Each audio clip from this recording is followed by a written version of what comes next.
Louvado seja o nome do Senhor.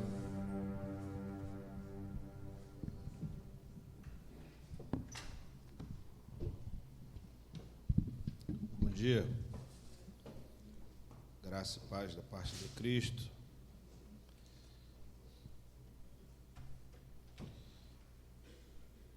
Queria agradecer os irmãos pelas mensagens que os irmãos têm mandado para a gente. A gente tem tido alguns dias difíceis, né? Tem sido bem complicado. Ainda estamos nos recuperando ainda, né? Mas já visto a nossa voz aqui que está, às vezes fica mais grave, daqui a pouco ela some e volta. É até engraçado, parece que eu estou mudando de voz, parece que eu virei adolescente. Mas o Senhor tem nos sustentado com graça. Graças a Deus por isso. Abra, por favor, a sua Bíblia no Evangelho de João, no capítulo 14. Nós já falamos parte desse capítulo. Agora a gente vai finalizar ele, se assim Deus permitir, né?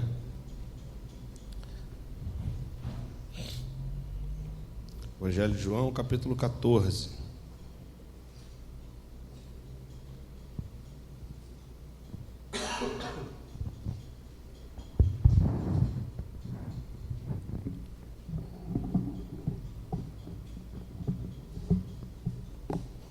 Todos abriram? A partir do verso 18. A gente já leu e discorremos sobre na outra semana, né? Falamos até a gente falou do 15, 16 e 17. Agora a gente vai falar do 18. Depois da leitura eu contextualizo onde a gente está. Vamos lá. Evangelho de João, capítulo 14, verso 18, diz assim a palavra do Senhor: Não vos deixarei órfãos, voltarei para vós outros. Ainda por um pouco o mundo não me verá mais. Vós, porém, me vereis, porque eu vivo, vós também vivereis. Naquele dia vós conhecereis que eu estou em meu Pai, e vós em mim, e eu em vós. Aquele que tem os meus mandamentos e os guarda, esse é o que me ama. E aquele que me ama será amado por meu Pai, e eu também o amarei, e me manifestarei a ele. Verso 22. Disse-lhe Judas, não os Iscariotes: de onde procede, Senhor, que estás para manifestar-te a nós e não ao mundo? Respondeu Jesus: se alguém me ama, guardará a minha palavra, e meu Pai o amará, e viremos para ele e faremos nele morada. Quem não me ama não guarda as minhas palavras, e a palavra que estáis ouvindo não é minha, mas do Pai que me enviou. Verso 25. Isto vos tenho dito, estando ainda convosco, mas o Consolador, o Espírito Santo, a quem o Pai enviará em meu nome, esse vos ensinará todas as coisas e vos fará lembrar de tudo o que vos tenho dito. Deixo-vos a minha paz vos dou, não vou lá dou como a dá o mundo. Não se turbe o vosso coração, nem se atemorize. Ouvistes que eu vos disse, vou e volto para junto de vós. Se me amasses, alegrar-vos-ieis de que eu vá para o Pai, pois o Pai é maior do que eu. Disse-vos agora, antes que aconteça, para que, quando acontecer, vós creiais. Já não falarei muito convosco, porque aí vem o príncipe do mundo, e ele nada tem em mim. Contudo, assim procedo, para que o mundo saiba que eu amo o Pai, e que faço como o Pai me ordenou. Levantai-vos, vamos-nos daqui. Amém. Vamos orar. Deus de infinito amor e graça, nós louvamos o Teu santo nome, como nós cantamos aqui, Senhor, repetidamente, o Senhor está vivo, aleluia. E da mesma maneira, com a mesma certeza que declaramos isso, temos a plena convicção de que o Senhor também voltará para nos buscar. Essa é a esperança que nos move, essa é a principal esperança da igreja, em todos os seus atos, de que Tu és Senhor, soberano, vivo e reinando, e da mesma maneira o Senhor também um dia buscará e nos encontrará como uma igreja ataviada, pronta, Senhor, limpa, sem mácula, para um dia viver eternamente ao Teu lado. É sob essa esperança que nós nos reunimos nessa manhã, Senhor. Gratos por isso, por essa certeza, nós Te louvamos e agradecemos, porque o Senhor nos amou primeiro, e é essa capacidade que temos de falar, de nos expressar e de dizer que amamos a Ti só é possível porque é o Senhor quem toma todas as ações primeiro. Portanto, Deus, diante disso, não há mérito em nenhuma das nossas ações. Todos os méritos são Teus, do Senhor Jesus, aquele quem morreu para resgate de todos, indistintivamente. Todos aqueles que têm se devotado a Ti e entreguem suas vidas aos que creem. Esse somos nós, Senhor, pela fé, porque nada temos para Te oferecer. Portanto, Pai, em nome de Jesus, eis-me aqui, Senhor. Usa-me conforme a Tua vontade, pois nada tenho para oferecer, nem a Ti, nem aos meus irmãos, mas que o Senhor, através do Teu Espírito, possa falar aos nossos corações, como já falou comigo. Nós choramos em nome de Cristo Jesus, o Senhor. Amém. Irmãos, a gente já vem falando sobre esse evangelho já há algum tempo, né? Mais de ano, né? Nós já estamos quase 2 anos falando desse evangelho de forma sistemática. E a gente chega no último dia da vida de Jesus, já desde o capítulo 13, quando ele está na sua ceia, no cenáculo, com os seus amigos, com os seus discípulos, e ali ele toma a última ceia e transcorre um longo discurso, como a gente falou, né? Ele vai ter agora um longo discurso e falar muitas coisas para que o último sinal dele seja, então, manifesto, e todos aqueles que veem esse sinal entendam e compreendam, principalmente os discípulos. E como a gente olhou para essa fase do Evangelho de João, a partir do capítulo 13, é onde Cristo começa a forjar essa nova igreja, essa igreja messiânica composta primordialmente por 12, e agora, e nesse momento onde estamos, apenas por 11. Lembremos que no capítulo 13, Judas já sai para cumprir o seu papel como o traidor. Jesus o revela, e aí ele já sai, e nesse instante ele só está com os 11. Judas não está mais aqui entre esses homens que Jesus está conversando. E como a gente falou da outra vez, nos versos 16 e 17, é a primeira vez que ele fala do Espírito Santo. Então Jesus está falando já há bastante tempo que ele vai embora. E isso gera no coração dos seus discípulos uma certa angústia. Como a gente já falou várias vezes aqui, e para relembrar, mais uma vez, vou ser mais sucinto, há uma esperança de libertação de Israel por parte do Messias. Jesus, uma semana antes desse fato, ele entra em Jerusalém, lá, né, no domingo de Ramos, como sendo já, e aclamado pelo povo como esse rei, o rei, aquele que vem em nome do Senhor e que vai salvar Israel de todo o seu jugo, de todo, nesse caso, e historicamente falando, né, na linha do tempo, do jugo romano. Então, essa esperança messiânica, ela sempre está muito acesa no coração desses homens. Mas só que Jesus vem falando reiteradamente, desde o capítulo 6, se não me falha a memória, acho que é a primeira vez que ele falou sobre isso, ele está falando que ele vai embora. E agora é o momento fatídico de todas as coisas, é chegada a hora. E essa hora tem um divisor claro, né? Jesus para de andar com a multidão, anda só com os 12 e começa a forjar esse caráter dessa nova igreja que agora nasce a partir desses 12 homens. E quando ele fala da primeira vez para com os discípulos sobre esse Espírito Santo que agora vem, como ele vai chamar de Espírito Consolador, ele faz uma alusão muito interessante. Ele, além de usar a palavra Paracletos, que é o que significa o Espírito Santo, aqui o Consolador, ele vai usar uma palavra anterior que é Allos Paracletos, como eu falei da outra vez. O que é Allos Paracletos? É o outro Consolador. Esse outro tem a conotação de que o que vai ser enviado tem a mesma natureza, propósito e intenção daquele que está o enviando.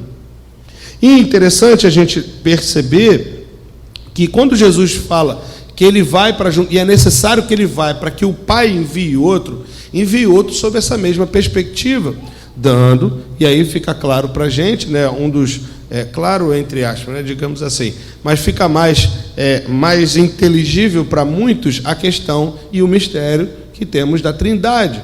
Então há um Pai Todo-Poderoso, um Filho de mesmo poder e um Espírito que agora vem com a mesma natureza, mesma intenção, para cumprir a mesma obra, só que sobre outra perspectiva. Então, é um alento que acontece com esses homens, porque eles perderam o seu grande amigo e o seu líder. E lembremos da história. Pedro, quando está sendo lá, no episódio do lava-pés, e Jesus vai lavar o pé de Pedro, o que Pedro fala? Não, meu pé não, eu não sou digno, diz que o Senhor lave os meus pés. Aí ele fala assim, não, então se eu não lavar, você não tem parte comigo. Aí o que o Pedro fala? Não, então dá um banho no corpo inteiro. Aí não tem como, pode me lavar todo. Jesus, não, Pedro, quem está limpo não precisa ser lavado de corpo inteiro, basta lavar os seus pés. Aí ele falou assim, Jesus, você não pode ir embora. Para onde você for, eu vou. Eu falei, tem certeza, Pedro? Para o lugar que eu vou, você não tem condições. Eu falei, eu vou. Eu falei assim, Pedro, você vai me trair, antes que o galho cante, você vai me negar 3 vezes. Olha que situação. O líder eminente da igreja, desses 12 homens, é acusado pelo próprio Senhor de traí-lo, de negá-lo, de negá-lo logo em seguida, todos esses episódios. Então a cabeça desses homens já ficou uma loucura. Assim, cara, perdemos o amigo. O cara que reacende toda aquela chama, o cara que nos convoca a uma revolução, uma libertação, está dizendo que vai embora. Como? Não, esse cara precisa ficar com a gente. Então essa angústia permeia o coração desses homens até o fim agora. E aonde que isso reverte de alguma maneira? Só na ressurreição. Então até a ressurreição eles vão viver esse sentimento de angústia da perda do seu amigo, do seu mestre, do líder, daquele que indicou o caminho, daquele que elucidou todas as coisas. E não é diferente nesse contexto. E Jesus, mais uma vez, vem tratando essa ansiedade, esse sentimento de perda desses homens. A primeira coisa que a gente leu, no primeiro versículo, que ele falou assim, não vos deixarei órfãos. E aí, essa expressão do órfão, para eles, é muito significativa, porque no Antigo Testamento há uma obrigatoriedade societária no tratamento do órfão.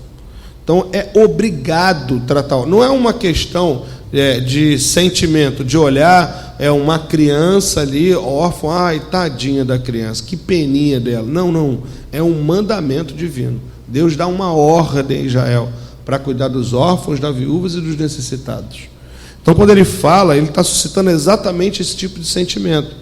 E deixando claro para eles que Deus há de cumprir a sua palavra em Cristo, agora, através do envio do Espírito Santo, como ele já falou, porque ele está indo e não vai deixá-los órfãos, porque vai vir um outro com a mesma natureza, com o mesmo poder, com a mesma essência em si, o Espírito Santo de Deus, que vai caminhar com eles por um monte de coisa e vai elucidar sobre outras coisas. Então é um alento que se tem.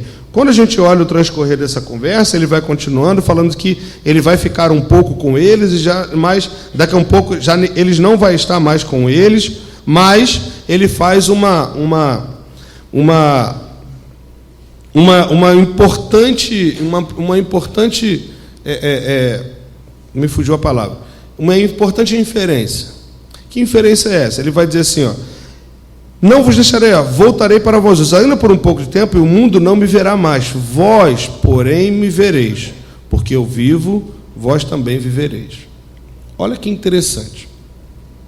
Quando ele fala dessa vinda do Espírito, e a gente falou um pouco já sobre isso, a gente sabe, e ainda que há o envio do Espírito, a relação agora com Deus, ela muda, ela não é mais através do Cristo, ali em forma de homem, e agora vem através do Espírito. E como ele falou já anteriormente, essa habitação do Espírito que faz nas nossas vidas, faz com que a gente mude essa relação. E quando a gente falou sobre essa habitação, alguém lembra como é que de fato, o Espírito Santo habita dentro de nós?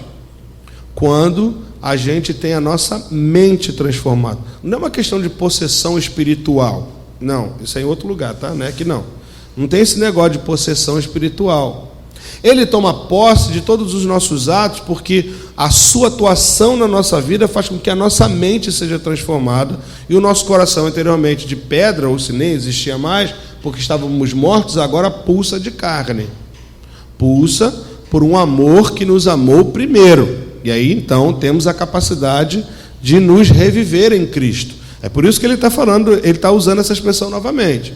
E aí ele está dizendo que a gente só tem a capacidade de enxergar a Cristo, ele está dizendo com os seus discípulos, única e exclusivamente do episódio da sua ressurreição, não é da segunda vinda, porque ele vai aparecer aos seus discípulos e só para eles nesse sentido.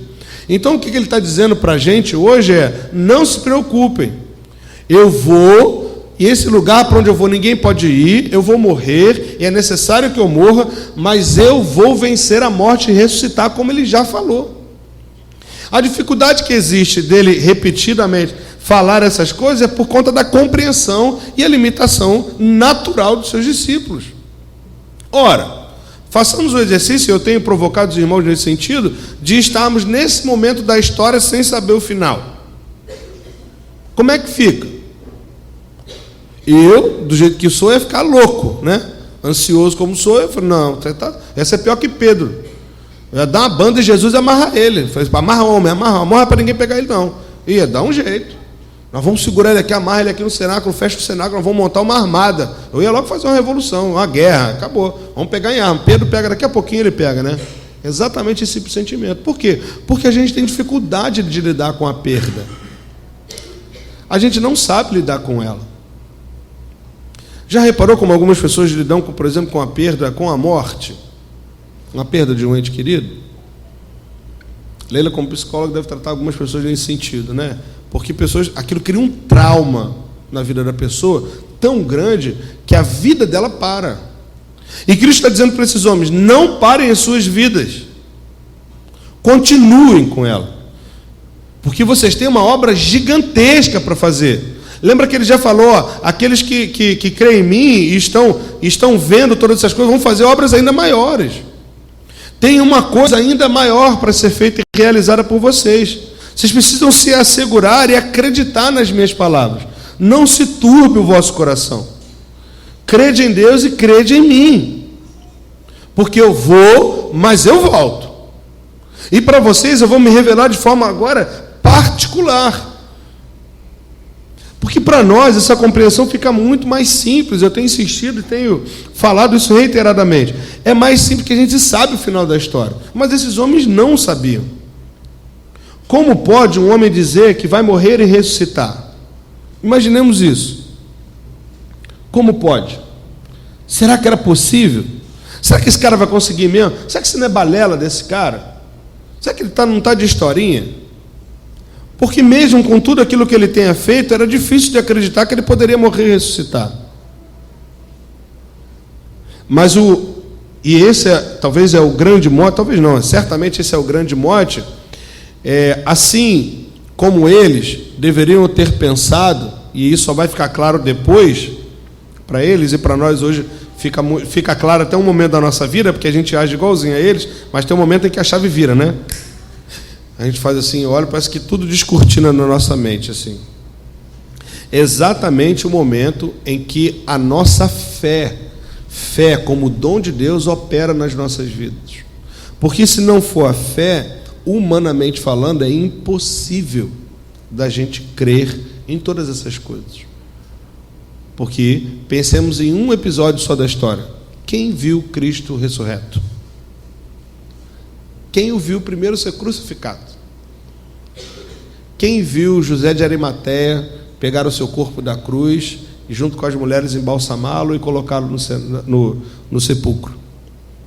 Quem viu a pedra aqui movimentada? Quem estava no momento lá em Pentecostes em que o Espírito desce, ou antes disso, né, quando eles estão ali reunidos no cenáculo e Cristo entra e diz, paz seja convosco? Quem comeu peixe com ele? Quem andou no caminho de Emaús com ele? Quem? Qual de nós aqui? Então o que faz com que a gente de fato creia? É essa fé. Fé que faltava aos discípulos nesse instante por conta da sua capacidade de entender o momento da história e de olhar para aquele instante meramente sobre a perspectiva veterotestamentária da libertação, pura e simplesmente. Mas só que a libertação que existe não é uma libertação do jugo romano, mas primeiro uma libertação de si mesmo e de todos os entraves que nos que nos são impostos de alguma maneira pela nossa cultura, pela nossa criação, pela nossa capacidade intelectual em alguns momentos, de se relacionar com Deus. E às vezes a gente não tem um pleno relacionamento justamente abarcado por todas essas coisas, porque a gente coloca isso como uma barreira. A gente coloca isso como uma barreira. Durante muitos anos, os mais antigos vão falar, não quer dizer que eu seja tão velho assim, mas vão lembrar que ser crente no Brasil era coisa de pobre e analfabeto. Não era fácil ser crente na década de 70, eu sou de 75, ok? Não tem problema em falar a minha idade. Mas não era fácil, que era discriminado. Há pouco tempo a gente teve a oportunidade de ir no Chile, encontramos uma amiga daqui, de Niterói, lá, e a gente conversando com ela, lá no Chile, hoje, crente é muito discriminado. Para eles, ser crente é coisa de pobre e analfabeto. Em Santiago. Não estou falando de um povoado qualquer do Chile. Estou falando de Santiago do Chile. E ela fala que ela tem dificuldade de se relacionar no trabalho. Quando as pessoas olham para ela e sabem que ela é crente. Olha que dificuldade. Hoje, 2018. Olha que coisa louca. Porque lhe falta compreensão de quem essas pessoas são, né, elas próprias, em relação ao contexto todo histórico. Simplesmente desprezam a ação de Deus e vivem uma cultura que é deles. E aí? Como é que quebra essa cultura, essa barreira? Quebra diante da atuação do Espírito que descortina todas as coisas mediante a fé, que não vem de nós, Efésios 2, capítulo 2, versos 8 e 9, não vem de nós, mas é dom de Deus para que ninguém se glorie. Então, a incapacidade desses homens de compreender essas palavras é exatamente isso. A fé. Mas não é meramente uma falta de fé, como a gente tem ouvido por aí, né? Ah, você não foi curado porque você não tem fé. Oh, meu Deus, que ignorância. Não é dessa fé que eu estou falando. É de uma fé genuína que agora não precisa mais ver sinais para crer. Porque os sinais eles já viram, concorda? Todos os sinais. Pois esses caras andaram e viram Jesus ressuscitar Lázaro. Irmãos, eu fico imaginando aquele negócio, aquele homem saindo igual uma múmia, né? Saindo, andando assim, e falando, não faz isso não, ele está cheirando mal. Lázaro, vem para fora. E o Lázaro vem andando igual uma múmia, e nego olhando assim, e falando, que o cara é sinistro, ele ressuscita morto. E mesmo assim, Jesus várias vezes falou, calma, tá tudo certo, vai dar tudo certo. E o cara, não, você não pode ir.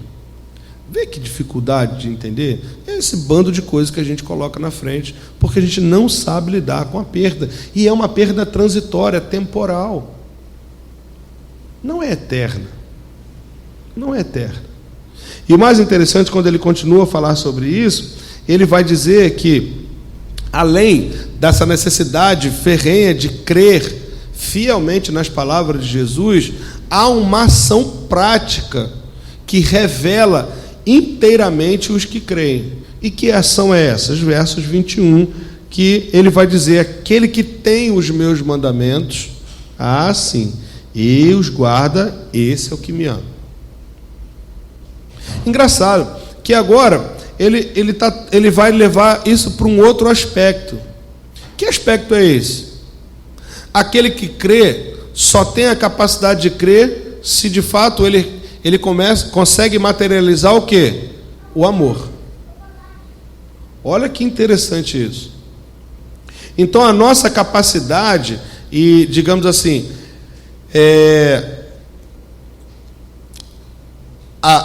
a única possibilidade que existe de falar que temos fé em Deus é se conseguirmos materializar o quanto nós o amamos.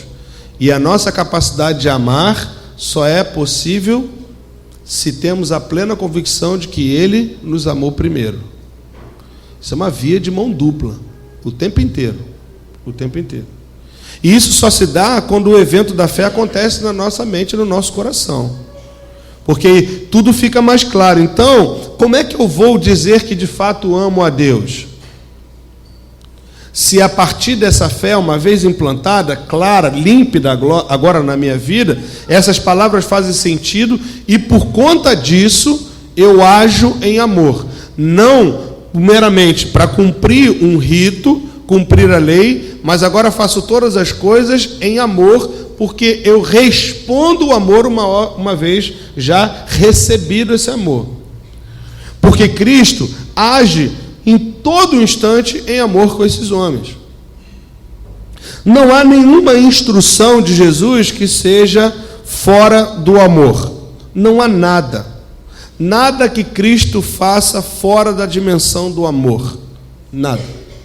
Até porque, e a palavra vai nos falar isso, e nos assegura isso, de que a maior expressão de amor que Ele dá pelos seus amigos, Ele vai falar isso logo no capítulo 15, qual que é? É dar vida por esses seus amigos. Então, toda dimensão que se faz necessária para a compreensão, ela não pode ser descolada do amor.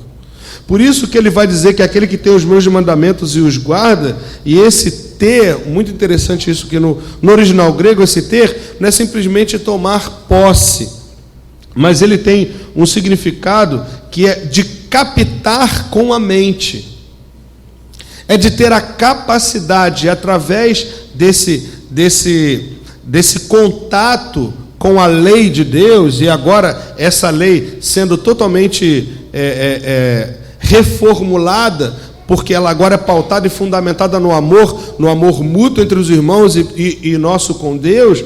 Toda essa lei só faz sentido porque a nossa mente consegue captá-la, e através dessa transformação, então nós vivemos em amor, respondendo a Deus, não só na relação com Ele agora, mas principalmente na relação mútua entre todos os componentes daquela comunidade. Porque se esses homens não vivessem esse amor mútuo prioritariamente entre eles, e a gente vai conseguir, e isso faz muito sentido quando a gente começa a olhar para frente, principalmente em Atos dos Apóstolos, foi o que mais fez com que as pessoas se achegassem à igreja.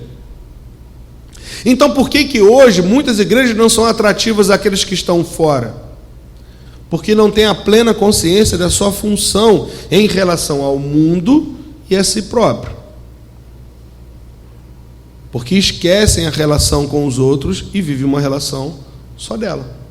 Aí entra para dentro, ao invés de sair para fora. E a gente não consegue entender porque muitas das vezes uma igreja tem tantos problemas. Isso é muito simples. Não entendeu a missão. Olha para todos esses ensinamentos que a gente tem ao longo de tantas décadas, de tantos homens que falaram tantas coisas para nós, e a gente começa a perder, muitas das vezes, a direção, porque simplesmente olhamos para dentro e não temos nenhum tipo de ação para fora. Porque esses homens estão sendo moldados para fora e não para dentro. Porque a obra que haveria de acontecer em Israel, Cristo já fez. Lembremos que ele prioritariamente veio para os judeus. E ele fala da lei até o capítulo 12, lá como a gente viu. E quando os gregos querem falar com ele, o que ele faz? Não. Não é chegada a hora de falar com os gregos, com os gentios.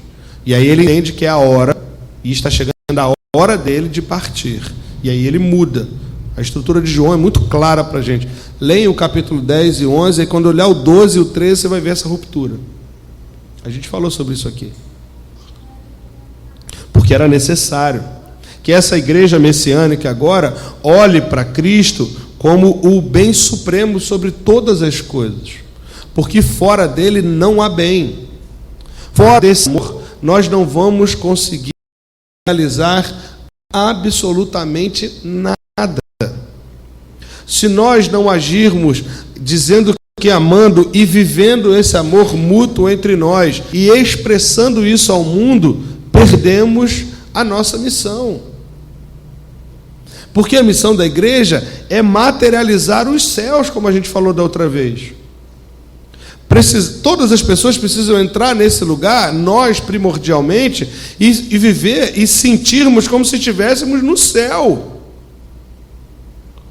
Porque, como bem o Eli falou aqui no momento da ministração, quando 2 ou mais estão reunidos no nome de Jesus, o que acontece? Ele está aqui. E o que faz com que vivamos o céu? A nossa consciência relacional e a materialização dela. Porque isso não vem da nossa capacidade de amar. Como a gente já aprendeu, amar não é sentimento, é ação. E esse amor que vem e nasce nas nossas vidas, que a gente às vezes nem sabe como ama uma pessoa, só é possível pela atuação do Espírito. E a gente simplesmente coloca isso de lado e não vive esse amor de forma plena. Tenta fazer uma outra coisa que não é isso. Por isso que há muito problema, muita confusão, por isso que muitas igrejas estão confusas hoje. Porque quando a gente olha para isso, e eu tenho insistido nesse ponto, que daqui para frente, até a sua prisão, Jesus está trabalhando com seus 11 discípulos, formando o caráter dessa nova igreja, sim. Então a gente precisa olhar para essa passagem e entender que esse guardar os mandamentos, isso é, captar com a mente a lei divina e viver essa lei como uma resposta de amor por todo amor recebido, é uma função da igreja nossa hoje. Hoje. Porque senão nós não vamos nos encontrar nesses que guardam e amam a Deus. Porque a nossa vida é diferente, tem que ser diferente. Não é vivermos de forma alienada ao mundo. Como eu já falei aqui uma vez, uma coisa que me incomoda muito, né? Tem lanchonete para crente, discoteca para crente, tem tudo para crente, cinema para crente. Para com esse negócio, ué. Não precisa disso. Você só precisa ter a consciência de como você se relaciona em todos os lugares por onde vá. Porque você precisa ser luz nas trevas. Então a gente precisa ir lá. Eu preciso ir lá. Eu preciso ir ao teatro. Mas não preciso ver, não há necessidade nenhuma de eu ver uma peça que tenha conteúdo pornográfico. Por que eu veria? No que aquilo me edifica? No que aquilo vai edificar o corpo da igreja? Em absolutamente nada. Por que os jovens precisam ir para uma boate à noite? Qual é a necessidade disso? Porque o amigo vai? Então vamos nos assemelharmos aos amigos ao invés de Cristo? Porque a pergunta básica, e isso é um best-seller, todo mundo um dia já deve ter, quem não leu, eu incentivo a ler, em seu espaço o que faria Jesus? Ele entraria naquele lugar? Você convidaria, ele iria? A resposta é muito simples para isso. Basta você perguntar para ele. Ele vai te responder. Então viver essa vida daquele que de fato ama e guarda os mandamentos é viver uma vida diferente de todo mundo que está em trevas. Pois nós não, nós estamos na luz, para a glória e pela graça e misericórdia dele. Porque nós não fizemos absolutamente nada para estar na luz. Mas ele, com seu infinito amor, nos resgatou das trevas. E a palavra vai dizer e nos garantir que, se com Cristo nós morremos, com ele também nós estamos ressuscitados. Estamos vivendo, nosso coração agora pulsa em amor, respondendo todo o amor recebido. E só que esses discípulos tinham muita dificuldade de entender isso, é óbvio. E olha o que acontece depois de uma explanação belíssima que Cristo faz. Olha o que Judas pergunta a ele no verso 22. Disse-lhe Judas, não Iscariote: de onde procede, Senhor, que estás para manifestar-te a nós e não ao mundo? Pergunta interessante essa de Judas. Porque qual era a expectativa deles, como a gente já falou? De que o Messias se revelasse ao mundo. E todo mundo estivesse sobre a regência desse Messias. Lembremos, que já falamos muitas das vezes aqui, que esse chamado de Israel, lá em Gênesis capítulo 12, versos 1, 2 e 3, ele é um chamado universal, porém, os judeus, ao longo da história, entenderam isso como um exclusivismo. E isso não faz nenhum sentido. Obviamente, o chamado de Israel para a sua relação íntima e inegavelmente distinta de todos os outros povos com Deus, ela era universal como um exemplo. Só que esses homens abrem mão disso. Então, quando ele olha, e essa pergunta de Judas, ela é cheia desse sentido. Porque eles falaram, olha, peraí, todo mundo tinha que ficar subjugado a nós. Você é o Messias, vai tomar tudo, vai libertar a gente, nós vamos ficar mandando em geral, e você que vai estar na frente de tudo para a gente. Como é que você diz que vai embora? Então como é que esse negócio de você vai se manifestar só a gente e não vai se manifestar o mundo? Não, nós vamos dominar o mundo. Esse é o conceito que está na cabeça de Judas. Porque esse domínio do mundo, para ele, era bélico, político, ostensivo, que é a inauguração do reino de Deus, onde todas as nações estarão pelos cabelos dos seus pés. Isso tudo, quando a gente lê o Velho Testamento, fica muito claro, né? Só que Jesus está falando para ele, não, cara, você não entendeu. A parada é outra. O reino, ele não é necessariamente terreno nesse sentido. Ele reflete no reino terreno, mas ele é um reino espiritual, celestial. Agora a cidade da onde nós estamos andando, obrigado, a cidade para onde nós estamos rumando é a Jerusalém celestial. É lá que nós estamos caminhando. Nós não estamos caminhando agora para essa Jerusalém aqui física, da onde nós, ao longo da história, a gente estudou, acabou de estudar Neemias e vimos a reconstrução dos muros, todos os problemas que aconteceram, político e etc. Não.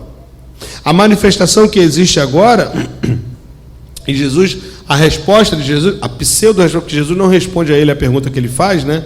Porque ele pergunta assim, como é que é esse negócio, como, que é muito melhor usar o como aqui, né? Como você vai se manifestar para a gente e não para o mundo? E Jesus vai falar o que para ele? Jesus não responde a pergunta dele. Jesus é fantástico nisso, né? Porque ainda não era a hora de falar sobre isso. E aí Jesus vai falar para ele assim, ó, se alguém... Aí volta e repete. Devia ter dado uma raiva em Judas danado. Se alguém me ama, guardará a minha palavra, e o meu Pai o amará, e viremos para ele e faremos morada nele. Quem não me ama, não guarda as minhas palavras, e as palavras que estás ouvindo não é minha, mas do Pai que me enviou. Então, a manifestação do Messias para o mundo se dá através da relação de amor entre a igreja e Deus. A plena revelação do Messias para o mundo em trevas é a igreja que, de alguma maneira, reflete a luz que nunca se apaga do Deus Todo-Poderoso. E como é que a gente reflete essa luz? Através do amor. Da mesma maneira como o Pai ama o Filho é o meu Pai, o Pai está no Filho, o Filho está no Pai, da mesma forma há um convite de Jesus para que entremos nessa relação trina e una de Deus, entre o Pai, o Filho e o Espírito Santo. Agora, como um corpo de Cristo, nós também nos relacionamos com a mesma intenção, amor, gratidão, cumplicidade com a Trindade. É por isso que Paulo capta essa ideia de forma muito clara e diz, e usa a analogia da igreja como sendo o corpo de Cristo. Porque agora esse corpo ressurreto, transformado, agora vive plenamente em comunhão com Deus. Porque uma vez que Cristo é ressurreto, onde Ele está hoje? Na plena comunhão com o Pai. Assim como nós, igreja, também deveríamos estar. Por isso que a forma como há de manifestar-se ao mundo e revelar-se, Cristo não deixa claro para Judas nesse instante. Porque a melhor maneira de revelar-se ao mundo é através do amor. Agora não mais de forma corpórea, como Cristo estava ali, como homem, 100% homem, mas agora, e ele vai logo falar isso, como é que ele vai se manifestar? Através do quê? Do seu Espírito, como ele diz no verso 26. E ele vai dizer, no 25, isto vos tenho dito estando ainda convosco. Que ele está dizendo, eu vou embora. E ele precisa ir embora, porque ele precisa morrer. Mas o Consolador, o Espírito Santo, a quem o Pai enviará em meu nome, esse vos ensinará todas as coisas e vos fará lembrar de tudo o que vos tenho dito. E aqui, a segunda das 5 vezes que ele vai falar sobre o Espírito Santo, essa é a segunda. A primeira a gente viu e olhou como o Consolador, o advogado, o Paracletos, que sempre está intercedendo por nós, uma vez que o nosso advogado, que é Cristo, vai embora para junto do Pai, ele manda outro advogado, com a mesma natureza, com a mesma intenção, e agora ele vai falar desse Consolador, também do Espírito Santo. E por que o Consolador? Uma questão muito óbvia. Como a gente lidar com as perdas? É muito difícil.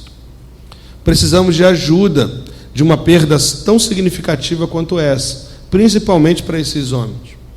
Então, esse Espírito Santo que agora vem para consolar esses homens, não somente para isso, mas tem uma nova função. Olha que interessante.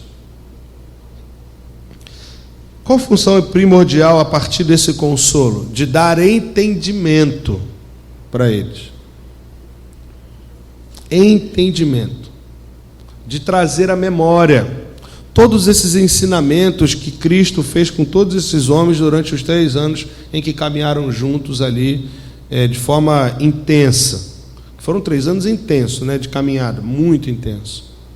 E ali, o Espírito Santo, a partir de agora, a partir da ida, né, e vinda, ida de Cristo e vinda dele, ele começa a ter essa função de trazer. E olha que interessante. Lembra que quando a gente falou da introdução de João, os historiadores vão datar o Evangelho de João lá para o final do século I. Certamente João, já velho, né, ilhado em Patmos, certamente João experimentou essa ação divina através do Espírito de relembrar todas as coisas. De que Cristo trouxe a memória dele através do seu Espírito todos esses feitos, com a riqueza de detalhes. Às vezes não é possível, às vezes a gente tenta materializar algo que a gente viveu, a gente tem dificuldade de fazer aquilo. Mas quando a gente começa a ler a palavra, a estudar, como o Espírito não nos guia.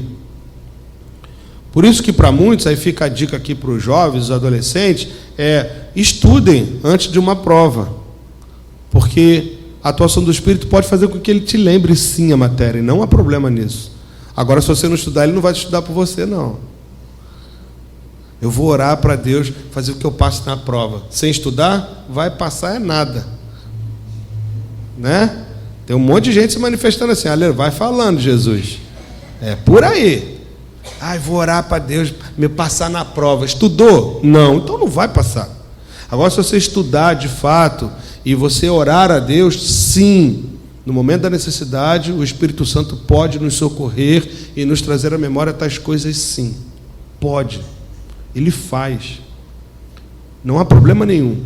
Embora ele esteja falando especificamente dos ensinamentos que Cristo deu aos seus discípulos, ele também age dessa forma, porque isso é revelar o seu pleno amor e cuidado com cada um de nós. Porque nós não fomos desleixados, nós nos esforçamos para aquilo ali. E não há problema disso. Então, meus queridos amados irmãos e irmãs, quando a gente olha para essa passagem e vê essa segunda inferência no texto em que Cristo fala que ele vai mandar o Consolador, esse Espírito Santo, é para que através da atuação do Espírito eles tornem a sua mente todos os seus ensinamentos, tudo aquilo que ele fez, para que esse novo caráter formado da igreja messiânica possa ser cada vez mais atrativo a todos aqueles que estão em trevas, e eles possam ver um fio de luz lá no fim do túnel, onde eles se encontram, ou no fim do poço, como você desejar. Porque há esperança para todos, todos. E nós, igreja, somos, e isso ficou muito gravado no meu coração, que o pastor João falou alguns meses, quiçá ano atrás, de que nós de fato somos a última reserva moral do mundo. E o que vemos fora da igreja é exatamente isso, uma imoralidade que nos leva ao caos econômico, financeiro. Nosso país, então, dá até vergonha de falar disso. Nosso problema não é econômico, não é financeiro, nosso problema é moral. E a gente precisa olhar para esses ensinamentos de uma moral absurda de Cristo, que não pecou, e olhar para essa relação que ele teve e copiá-la em todos os seus atos. Só que às vezes a gente pode não lembrar, mas o Espírito Santo nos traz à memória todas essas coisas. Então estejamos atentos a isso, fiquemos sensíveis a essa voz que nos guia. Olha que interessante, se você estiver ali de fato, aos pés do Senhor, orando, pedindo a Deus misericórdia e graça, quando você flerta com o pecado, o Espírito Santo te alerta. Ele não te deixa ir sem um alerta. É impossível isso acontecer, porque Ele nos ama. E Ele faz isso para nos guardar mesmo. Fala assim, não faça isso. Calma, não precisa. Ore, chore, clame, que eu vou te socorrer. E olha que interessante como é que ele acaba essa conversa com os discípulos. Logo em seguida, que ele elucida e envia e fala do envio do Consolador. No seu discurso de despedida, ele vai se despedindo, né? Várias vezes ele vai falar sobre isso. Agora ele vai dizer que ele vai dar a sua paz. E ele faz um contraponto interessante. Eu vou te dar a paz para vocês, mas não vou dar a mesma paz que o mundo dá. Nesse caso, há uma questão histórica importante de ressaltar, e eu vou procurar ser breve. Lembremos que um das principais bandeiras do império da época, o Império Romano, era que ele, ao tomar um povo, ele instituía o que ele chamava de Pax Romana, a paz romana, que na realidade não tinha paz nenhuma, porque eles estavam sempre acharcando aquele povo ali e viviam em guerras que eram para que eles expandissem o seu território e o seu império. Então, quando ele está falando isso daqui, Jesus está criando justamente um contraponto contra essa paz, essa falsa paz romana. E engraçado que quando a gente olha para o mundo e vai falar com alguém sobre paz, que não conhece a Cristo e não experimenta essa paz de Cristo, ela sempre vai estar aliada a uma ausência de conflito, uma ausência de guerra, de um problema. Paz para o mundo é isso. E Cristo não está dizendo isso, porque se ele estivesse dizendo isso para os seus discípulos, ele estaria mentindo, porque ele fala para os seus discípulos que eles vão ser perseguidos, que o mundo vai odiá-los, porque o mundo odiou a ele. Então, aquele que ama, guarda os seus mandamentos, vive em amor com Cristo e se assemelha a ele, será odiado pelo mundo da mesma maneira como ele foi odiado. E veja que isso cumpre-se na vida desses homens, com exceção de João, que morre de morte natural, segundo as evidências que nos são dadas até hoje. Os outros todos foram assassinados. Talvez o mais emblemático seja Pedro, que quando vai ser morto é condenado também à crucificação, pede para que não seja crucificado de pé como Cristo, porque não se achava digno de morrer a mesma morte que seu Senhor. Então ele é crucificado de cabeça para baixo. Mas todos os outros, com exceção de João, isso é 10, eles morreram assassinados, porque de fato foram perseguidos, porque o mundo o odiou. Então essa paz que ele está dizendo vai muito além da ausência do conflito. É uma paz que, mesmo em conflito, diante das adversidades, das aflições que nós vivemos no mundo, a nossa consciência e a atuação do Espírito nos leva a um estado tal que muitos acham que nós somos o quê? Loucos. Diante de uma perda tão significativa como essa, eu já falei sobre isso no início, e diante de tantas perdas que temos durante a nossa vida, vejam como agem aqueles que têm a Cristo de forma clara e evidente e aqueles que não possuem. É simples. Hoje você tem essa oportunidade. 13 horas a gente tem o sepultamento de um irmão nosso. Vá ao cemitério e veja como vai ser o sepultamento de um crente genuíno e de um outro, uma pessoa que não é crente. Vivemos essa experiência há pouco tempo no falecimento da mãe do Jair. Estávamos nós na capela ali, e nem todos ali eram crentes, inclusive, mas estávamos ali serenos, entendemos plenamente a atuação de Deus naquele dia, e numa outra capela um desespero, as pessoas querendo se suicidar, porque perderam. Assim como esses homens poderiam tomar a mesma atitude. Amados, em nome de Jesus, eles perderam a pessoa que reacendeu toda a esperança veterotestamentária de uma nação. A nação toda, todos aqueles que estavam ali, viram em Cristo a possibilidade de se libertarem para sempre. A instituição do reino de Deus chegou. E ele está dizendo assim: eu vou embora, eu vou largar vocês. Como lida com isso? É como se Deus nos desse um filho durante anos e simplesmente Deus o tira de nós. É como se o nosso esteio, na maioria das vezes, os nossos pais, quando jovens, nós perdemos o chão. Como lidar com isso? Só há uma maneira: amando integralmente a Deus. Porque através desse amor, essa paz inunda a nossa vida. É só essa paz que nos sustenta, não há outra. Então a paz de Cristo não nos isenta de conflitos. Vamos ter muitos e não poucos. Se alguém, quando você novo convertido, diz que agora tudo vai ser legal, me perdoem, dá uma má notícia. Não vai ser. Não vai ser. Porque nós vamos ter muitos conflitos e talvez, pelo fato de amarmos a Deus de forma genuína, sejamos ainda mais perseguidos. Porque se o mundo não nos odeia, tem algo errado com a gente. Que o mundo precisa olhar para nós da mesma maneira que olhou para esses homens, da mesma maneira que olhou para Cristo e desejou tirar a sua vida. E tirou. Só que a história não acaba aqui. A gente sabe o final dela. Não esses homens, mas a gente sabe o final dela. Então, quando ele acaba de falar sobre essa paz, e fala, mais uma vez, ele alenta o coração dos irmãos, dizendo que ele vai, mas ele volta, porque o grande objetivo é que, no final de todas as coisas, no verso 29, ele vai dizer que, dizendo para esses discípulos, antes que aconteça, e é por isso que ele conta todas essas coisas, para que quando vier a acontecer, vocês creiam. Esse é o nosso esforço, irmãos. Bem-aventurado o que não viu e creu.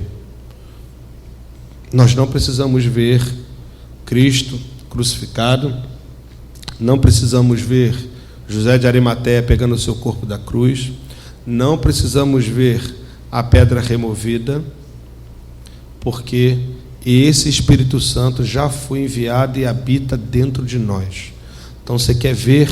Olhe para a sua vida, ela é um milagre. Olhe para a vida do seu irmão do lado, ele é um milagre. Essa é a atuação do Espírito que hoje a igreja vê.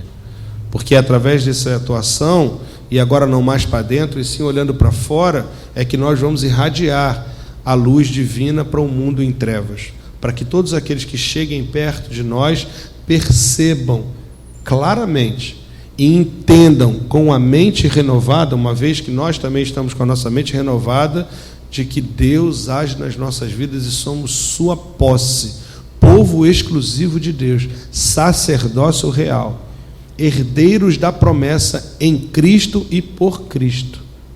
Essa é a vida da igreja hoje. Que nós possamos a cada dia, em tudo quanto venhamos a fazer, reverberar e materializar esse amor que é insondável de Deus com cada um de nós. Pois esse esforço que Ele fez foi para que nós, indistintivamente, cada um de nós aqui hoje, estivéssemos aqui rendendo graças a Ele e louvando o santo nome do Senhor, que é digno de todo louvor e adoração. Amém. Vamos orar. Deus, muito obrigado, Senhor, porque a Tua palavra nos confere o lugar que nos é devido, não porque merecemos, obviamente, mas porque o Senhor assim o quis. A Tua soberana vontade que nos leva a essa consciência, ela só tem acontecido em nós, Senhor, porque o Teu Espírito nos encontrou. Porque a Tua graça foi derramada sobre nós e o Senhor tem transformado as nossas consciências todos os dias. Nos ajuda, Senhor, que quando venhamos a flertar com o pecado, nós não nos deixemos levar pela sedução, mas muito mais do que isso, clamemos a Ti, se necessário com a nossa alta voz, para que o Senhor venha ao nosso socorro. Nós dependemos única e exclusivamente de Ti, Senhor. Obrigado pela certeza de que o Senhor está vivo. Obrigado pela certeza de que o Senhor vai voltar para nos buscar, Senhor. Obrigado pela certeza de que o Espírito Santo habita em nossos corações. E isso só é possível, o entendimento, porque nós temos mudado a nossa vida 180 graus, Senhor. Nós rumávamos com os nossos passos largos e firmes rumo ao inferno, perdidos, sem coração, sem intenção, sem absolutamente nada, mas hoje não, Senhor. Nós estamos caminhando de forma coletiva para Jerusalém Celestial, para o alvo que o Senhor nos tem proposto como igreja. Nos ajuda, Senhor, a nos mantermos firmes nessa caminhada, para que nenhum dos nossos amigos e irmãos se percam. E nós possamos nos esforçar uns pelos outros em amor, pois isso nós sabemos é que tem te agradado. Se conosco, Senhor, em nome de Jesus Cristo de Nazaré, é que nós choramos.